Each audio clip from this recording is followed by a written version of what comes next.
여러분 안녕하십니까. 광주 MBC 뉴스투데이입니다. 먼저 오늘의 주요 뉴스입니다. 80년 5월에 목격자인 전일빌딩이 역사 관광명소로 새롭게 태어납니다. 광주의 과거와 현재, 미래가 공존하는 시민문화공간으로 탈바꿈시키는 공사가 시작됩니다. 전남 지역 학교 운동부 합숙소가 불법 운영되는 실태가 사라지지 않고 있습니다. 지난 10년 동안 18개 학교의 합숙시설이 새로 건립된 것으로 드러났습니다. 자치단체의 감시가 어려운 서울 지역에서 공공기관 직원의 편법 근로계약이 여전한 것으로 밝혀졌습니다. 무기계약직으로 전환하는 과정에서 형평성 시비도 끊이질 않고 있습니다. 광주 세계수영선수권대회가 145일 앞으로 다가온 가운데 범정부 차원의 지원 방안이 논의됩니다. 옛 전남도청과 함께 80년 5월의 목격자인 전일빌딩이 다시 태어납니다. 오늘부터 리모델링에 들어가서 역사 관광 명소로 탈바꿈하게 되는데요. 광주의 과거와 현재, 미래가 공존하는 시민 문화 공간으로 새롭게 단장됩니다. 정용욱 기자입니다. 전일빌딩은 5.18 당시 계엄군과 맞서 싸웠던 금남로의 관문에 있고 마지막 항전지였던 옛 전남도청과도 얼마 떨어져 있지 않습니다. 특히 건물 상층부에서 헬기에서 쏜 것으로 보이는 총탄 흔적이 무더기로 발견된 역사의 현장이기도 합니다. 그래서 전일빌딩은 광주라고 하는 그 역사적 현대사에 있어서는 우리가 지울 수 없는 그런 건물 공간이라고 말할 수 있을 것 같아요. 전일빌딩이 오늘 기공식과 함께 리모델링에 들어가 역사문화 관광자원으로 새롭게 태어납니다. 겉모습은 크게 바뀌지 않지만 484억 원을 투입해 건물 내부는 광주의 과거와 현재, 미래가 공존하는 공간으로 변신합니다. 전체 11층 가운데 저층부인 지상 4층까지는 시민들을 위한 문화광장으로 조성되고 중간부인 7층까지는 문화 콘텐츠 기업의 입주 공간으로, 상층부인 10층까지는 5.18을 기억하는 공간으로 꾸며집니다. 이 과정에서 건물 내 벽의 총탄 흔적은 원형 그대로 보존됩니다. 아크릴판이나 유리로 좀 보존을 하고 그 이외에 그 기총소사와 관련된 또 5.18과 관련된 몇 가지 컨텐츠들이 가미돼서 전시 공간으로 활용될 겁니다. 1968년에 준공된 이후 50년 만에 새 단장하는 전일빌딩은 5.18 40주년을 앞둔 내년 3월에 시민품으로 되돌아옵니다. 이렇게 되면 향후 복원될 옛 전남도청이나 인근의 아시아문화전당과 함께 역사문화 관광명소로 거듭날 전망입니다. MBC 뉴스 정용욱입니다. 145일 앞으로 다가온 광주 세계수영선수권대회 성공 개최를 위한 범정부 차원의 지원 방안이 논의됩니다. 광주 세계수영선수권대회 조직위원회에 따르면 세계수영대회 준비를 위한 국제경기대회 지원위원회 회의가 내일 오후 서울 정부청사에서 개최됩니다. 세계수영대회와 관련해 정부 차원의 회의가 열리는 것은 이번이 처음이고 회의는 이낙연 국무총리가 주재할 예정입니다. 조직위는 세계수영대회를 조세감면특례법 적용 대상으로 지정해달라고 건의하고 공공기관과 민간기업의 후원도 독려해달라고 요청할 계획입니다. 오늘은 휴대가 간편한 접이식 우산을 하나 챙겨나가시는 게 좋겠습니다. 오늘 퇴근길 무렵에 비 소식이 들어있는데요. 오늘 오후 6시쯤부터 비가 시작돼 내일 오후 6시쯤까지 이 비가 이어지겠습니다. 예상되는 강수량은 광주와 남해안을 제외한 전남 지역에 최고 40mm, 전남 남해안에는 최고 60mm가 되겠습니다. 오늘 퇴근길 교통안전에 주의하셔야겠습니다. 한편 광주와 전남 11개 시군에서는 수일째 건조특보가 이어지고 있는데요. 오늘 오후 비가 내리면서 이 건조함이 조금 해소되겠습니다.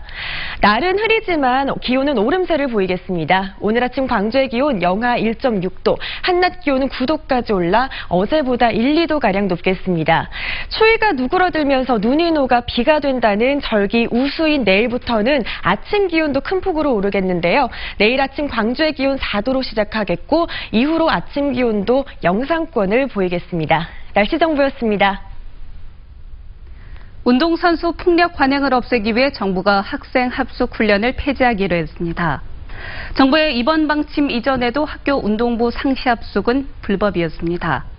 그런데 전남에서는 지난 10년 동안 18개 학교의 합숙시설이 신축됐고 여기에 87억 원이 들어갔습니다. 신광하 기자가 취재했습니다.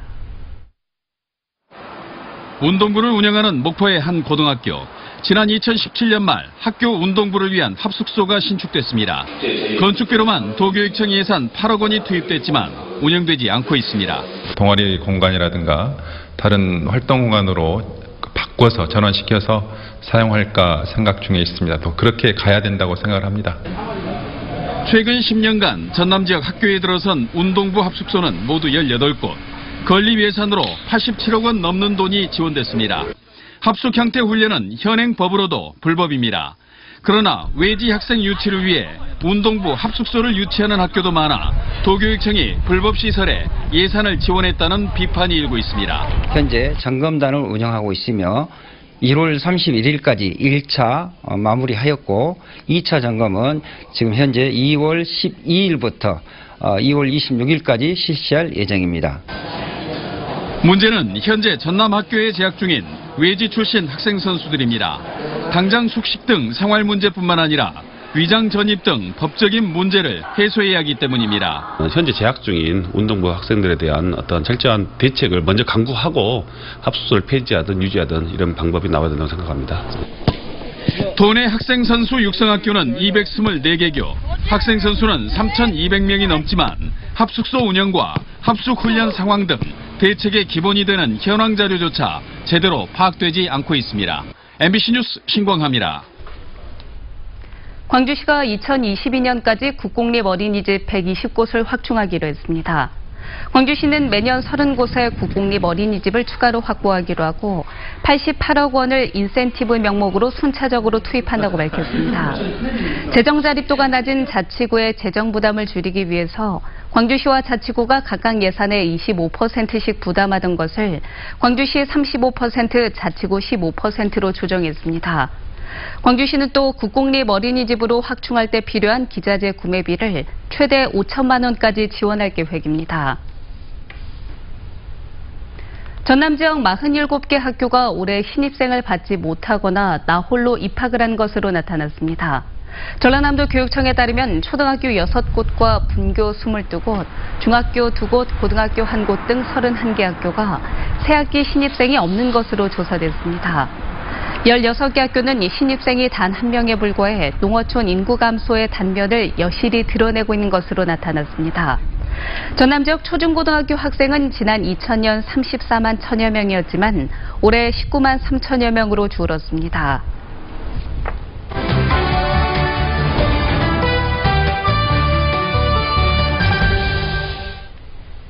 손혜원 의원에 대한 의혹에 5.18 막말 전국이 이어지면서 2월 국회가 공전을 거듭하고 있습니다. 네, 국회 공전의 여파로 현재 놓치고 있는 주요 민생 법안과 사안들 오승용 시사평론가와 짚어보도록 하겠습니다. 안녕하십니까? 네, 안녕하십니까? 네, 먼저 선거제도 개편안이 아직도 논의가 되지 않고 있습니다. 4월까지는 이 총선 선거 계획안 확정돼야 된다고 지금 들었는데 너무 늦어지는 거 아닙니까? 네, 지금 많이 늦어지고 있는 상황인데요. 공직선거법상 13개월 전까지 국회 선거구 획정위원회가 국회의장에게 선거구 획정 제안을 보고하도록 되어 있고요.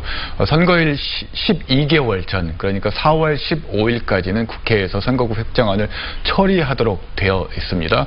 그렇지만 상습적으로 입법부가 현행 법을 지키지 않으려는 그런 경향들이 이번 정개특위에서도 나타나고 있는데요. 국회에서 진정으로 선거제도를 개혁할 의지가 있다면 이제는 검토는 그만하고 결단을 내려야 될 시기인 것 같습니다. 네. 그렇군요. 한국당을 제외한 여야 4당이 공조를 하게 되면 이 패스트트랙으로 처리할 수 있다. 이런 이야기가 나오고 있습니다. 어떻게 보십니까? 패스트트랙 문제는 세 가지를 검토해야 되는데요. 우선 13대 국회 이후 정개특위는 합의 처리를 원칙으로 해왔다라는데 이걸 깨야 된다라는 부담이 있습니다. 네. 두 번째로는 여야 4당이 공조한다고 했지만 여야 4당 간에도 연동형 비례대표제의 구체적인 방안에 대해서 이견이 크기 때문에 과연 이 부분과 관련한 합의가 될 수 있을지 의문이고요. 세 번째로는 18세 선거 연령 인하 문제 그리고 공수처 설립과 같은 문제를 선거제도와 묶어서 패스트트랙으로 처리할 수 있는가에 대한 논란이 있기 때문에 패스트트랙으로 선거제도 개혁을 처리하는 문제는 쉽지 않을 것 같습니다. 네. 자, 그리고 현재 처리돼야 할 민생 법안들도 많이 남아있는 걸로 알고 있는데 어떤 것들이 있습니까? 네, 굉장히 많은 민생 법안들이 남아있습니다. 2월 국회가 공전을 거듭하고 있기 때문인데요. 구체적인 법안을 보면 탄력근로제 연장 방안 관련 법안이 있고요. 서비스산업 규제 완화와 관련된 법안들이 지금 처리가 안 되고 있습니다. 카풀 허용 범위와 관련해서 굉장히 굉장히 민감한 문제인데 처리가 안 되고 있고요. 네. 최저임금 이혼화 문제도 지금 처리가 안 되고 있는 대표적인 민생 법안들입니다. 여당의 경우에는 북미회담 준비에 좀 시간을 많이 뺏기고 있는 것 같고요. 야당의 경우에는 지금 자유한국당 전당대회가 치러지고 있고 또 5.18 망언 관련해서 전국이 파행을 겪고 있어서 어찌됐건 민생 법안이 처리되지 않고 3월 임시국회 소집으로 이어져야 될 것 같습니다. 네. 알겠습니다. 좀 이렇게 어지러운 상황인데 한편 청와대에서는 2월 말 3월 초 개각설이 돌고 있습니다. 여기에 대해서 어떤 방향으로 흘러갈 거라고 보십니까? 네, 이낙연 총리가 확인해 준 바에 따르면 이번 2차 개각은 4명 이상 10명 미만이 될 것이다. 중폭 개각이라고 할 수 있을 것 같습니다. 청와대에서 아직 구체적인 개각의 방향에 대해서 밝히고 있지는 않지만 전문성을 토대로 해서 성과를 내는 내각으로 개편하겠다라는 원칙과 그리고 이전 개각에서 지켜지지 못했던 여성 국무위원 비율 30%를 지키겠다라는 원칙들을 중심으로 지금 후보를 검토 중인 것으로 알려져 있는데요. 네. 정치인 출신들은 지금 교체가 확실시 되고 있고 그 교체되는 자리에 어떤 사람들을 배치할 것인가와 관련해서 검증 작업이 이루어지고 있는 것으로 알려져 있습니다. 네. 일각에서는 일부 중진 의원들이 본인의 의사 상관없이 지금 장관 후보로 지금 거론되고 있다고 하는데 그 이유가 있습니까? 몇 가지 이유가 있습니다. 우선 중진 의원들의 경우 인사청문회에서 쉽게 통과되는 그런 경향들이 있었기 때문에 그 부담을 덜 수 있다라는 장점이 있고요.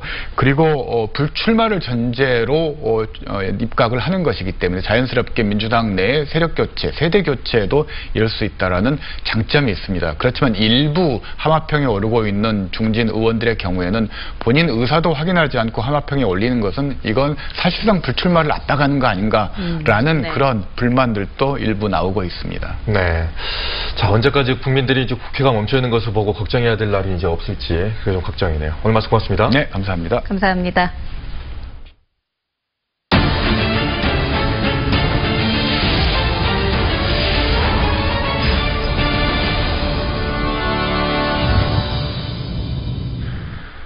자치단체가 감시가 어려운 섬 지역의 공공기관 기간제 근로자들의 정규직 전환을 피하기 위해 편법 계약을 지속했다는 의혹이 제기됐습니다. 기간제 근로자 가운데 무기계약직 전환자를 선별하는 과정도 형평성에 어긋났다는 주장도 나왔습니다. 보도에 강서영 기자입니다. 육지로부터 약 40km 떨어진 여수시 삼산면 손죽도. A씨는 지난 2013년부터 2018년 초까지 손죽도에서 쓰레기를 소각장으로 운반해 태우는 기간제 환경미화원으로 일했습니다. 기간제 근로자법상 기간제 근로자가 근무한 지 2년이 지나면 무기계약직으로 간주돼 그에 준하는 처우가 지켜져야 합니다. 그럼에도 여수시는 4년 5개월간 1년 간격으로 A씨를 기간제 근로자로 고용해왔습니다. 이른바 쪼개기 계약을 통해 정규직에 준하는 무기계약직 전환을 사실상 막아온 겁니다. 우리가 됐을 때부터 이제 무기계약직이 언제 되냐고 이제 물어봤을 때 시효만 나면 무조건 해준다는 식으로 이렇게 해왔어요. 그 기대감으로 지금까지 일을 해왔는데 4년 반 돼요. 소각장이 있는 여수시의 섬에서 지속적으로 기간제 근로자를 고용해왔는데 취재 결과 5명이 기간제법 위반 우려가 있는 것으로 드러났습니다. 문제는 이뿐만이 아니었습니다. 지난 2017년 손죽도와 연도의 기간제 미화원 중 일부가 갑자기 무기계약직으로 전환됐는데 그 과정에서 전환 계획을 사전에 고지하거나 전환자 선발 기준을 설명하는 절차는 없었던 것으로 드러났습니다. 10월 달쯤에 그 여수 가서 건강검진 해야 되고 뭐 서류를 해야 된다고 여수시에 가야 된다고 그러더라고요. 네. 그래서 알았죠. 당시 미화원 무기계약직 전환 과정을 담당했던 여수시 공무원은 마을에서 평판이 좋고 트럭 운전이 가능한 1명을 내부의 추천을 통해 전환했다고 설명했습니다. 자격증인가? 네네. 그것도 소유하고 계셔가지고. 네. 그리고 마을 그 일에 적극 참여해서. 네네. 마을 일도 잘 도와주시고. 네.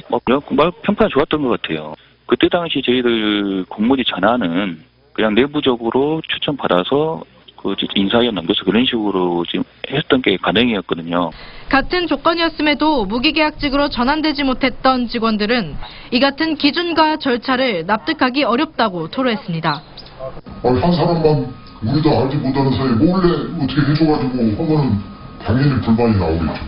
일종 대형 면허가 있으면 운전을 할 수 있죠. 이 사람도 있어요. 저 사람 휴가 갔을 때 누가 운전할 거예요? 그럼 동네 청소 안 해야죠. 정부의 가이드라인은 공공기관 비정규직 근로자의 정규직 전환 절차와 과정을 투명하게 공개하도록 권고하고 있지만 그야말로 권고사항일 뿐입니다. 공개적인 절차를 진행을 안 하고 공개적으로 안 했다라고 해서 그게 뭐 법 위반이다, 뭐 제재를 가하고 이런 성질은 못 돼.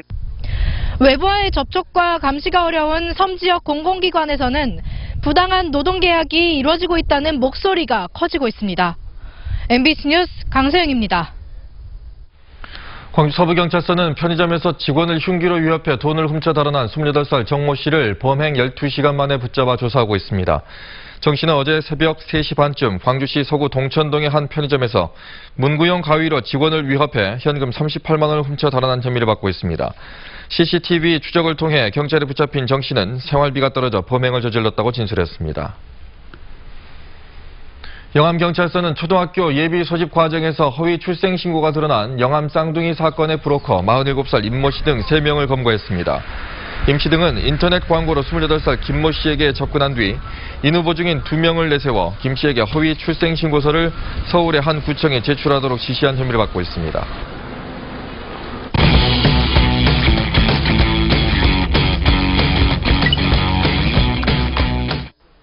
한 주간 누리꾼들의 관심사를 키워드로 정리해보는 누리픽 시간입니다. 지난 한 주 어떤 키워드가 많은 관심을 받았을까요? 운전하는 중학생, 도로변 주차제, 해외여행이었는데요. 어떤 내용인지 먼저 운전하는 중학생부터 살펴보겠습니다. 도난 차량 의심 신고를 받고 출동한 경찰과 10km가량 추격전을 벌인 이 차량 운전자의 정체는 바로 중학생. 광양시의 한 주차장에서 차량을 훔쳐 광주까지 온 건데요. 요즘 애들 너무 무섭다. 아유, 검거하면 뭐하노. 청소년법이라며 풀어줄 건데. 중학생들의 위험천만한 행동에 충격을 받은 누리꾼들은 당사자들을 꾸짖고 강력히 처벌해야 한다는 입장을 내놨습니다. 다음 달부터 광주 송정역 주변 도로에 주차를 할 때 1시간이 넘으면 단속에 적발된다는 소식도 누리꾼들의 관심사였습니다.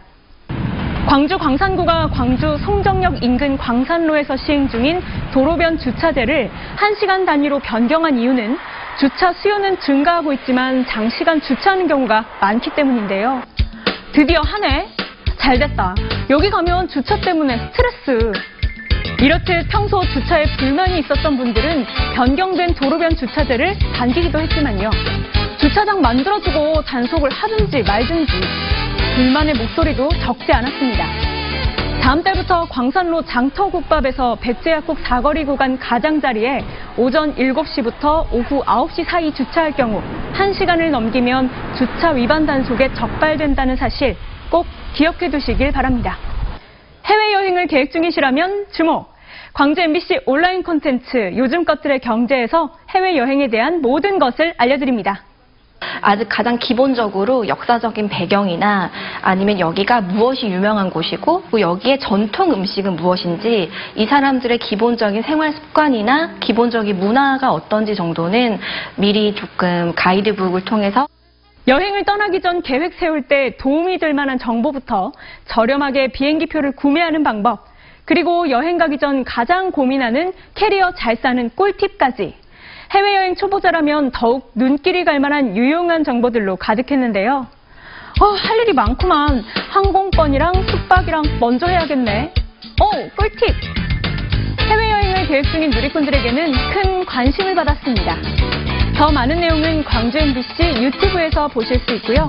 참고해서 보다 알찬 여행 준비해보시는 건 어떨까요? 지금까지 한 주의 누리픽이었습니다.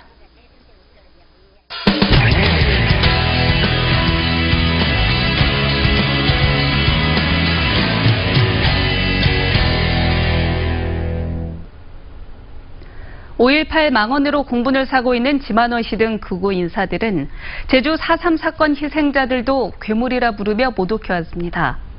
제주에서도 역사 왜곡 망언을 처벌하는 법이 있어야 한다는 여론이 커지고 있습니다. 제주 MBC 조인호 기자입니다. 자유한국당 일부 의원들이 국회에서 주최한 5.18 공청회에서 북한군 개입설을 주장했던 지만원 씨. 지만원 씨의 홈페이지에는 제주 4.3 사건에 대한 극우 인사들의 글 수백여 건이 올라와 있습니다. 성명서를 통해 5.18 유공자와 4.3 희생자, 독립유공자가 대한민국 3대 괴물이라고 주장하는가 하면 4.3 수용인에 대한 무죄 판결은 지역 여론과 정치 판검사들이 짜고 친 고스톱이라며 역사의 법정에서는 유죄라는 글도 있습니다. 지만원 씨는 정부의 4.3 진상조사보고서가 북한 서적들을 그대로 베꼈고 4.3 당시 제주 도민들은 대부분 공산주의자였다는 황당한 이야기를 늘어놓습니다. 그 제주도는 그때 교통수단이 없어가지고 그 안에서 전부 결혼들을 해요. 그 자기들끼리 이제 결혼을 하고 이제 다 하니까는 뭐 한 사람만 빨갱이 되면 그 집안은 다 빨갱이 되는 거예요. 그러니까 제주도는 그때 당시 85% 정도가 전부 빨갱이야. 그래서 그분들이 보면은 꼭 이 선거와 가까워가면은 꼭 불쑥불쑥 튀어나왔고 그 한마디로 그런 게 트라우마병에 걸려있는 분이기 때문에 무시하자. 4.3 희생자와 유족을 모욕 또는 비방하거나 허위 사실을 유포하면 7년 이하의 징역이나 7천만 원 이하 벌금형에 처하는 법안도 지난해 8월 국회에 제출됐지만 반년 동안 심사는 이루어지지 않았습니다. 쓰라린 어떤 기억을 치유하고 희생자나 유족들의 명예를 회복시켜 드려야 된다. 어떤 이 정말로 당위거든요. 근데 이거를 그냥 정파적 관점에서 보기 때문에 진척이 안 되고 있는데요. 정치권이 5.18 망언을 계기로 5.18 왜곡과 날조를 처벌하는 특별법을 추진하기로 한 가운데 4.3 왜곡을 처벌하는 법안 심사에도 영향을 미칠지 주목됩니다. MBC 뉴스 조인호입니다. 황룡강 장록습지 문제 해결을 위해 주민토론회와 습지견학이 추진됩니다. 광주 광산구는 다음 달 중으로 장록습지를 국가습지 보호구역으로 지정하기 위한 주민토론회를 열어 다양한 의견을 수렴할 계획입니다. 이후에는 환경의 가치를 살린 다른 지역 습지를 방문해 장록습지 보존 필요성을 면밀히 검토하고 추가 토론회도 개최할 예정입니다. 한편 장록습지에는 다양한 야생생물과 멸종위기종 생물이 서식하고 있는 것으로 확인됐습니다. 광주시가 올해 전기차와 수소차 등 친환경 자동차 1,350대를 보급하기로 했습니다. 전기자동차 보급 대상은 광주시에 거주하는 시민과 광주 지역의 사업장이 있는 기업과 단체 등이고 출고 순으로 보급할 예정입니다. 차량 한 대당 보조금은 국비와 시비를 포함해 670만 원에서 1,500만 원으로 희망자 1명에 한 대를 배정하도록 했습니다. 친환경차 보급을 희망하는 시민은 시 홈페이지에 공고된 신청 서식을 작성한 뒤 차량 대리점에 서류를 제출하면 됩니다.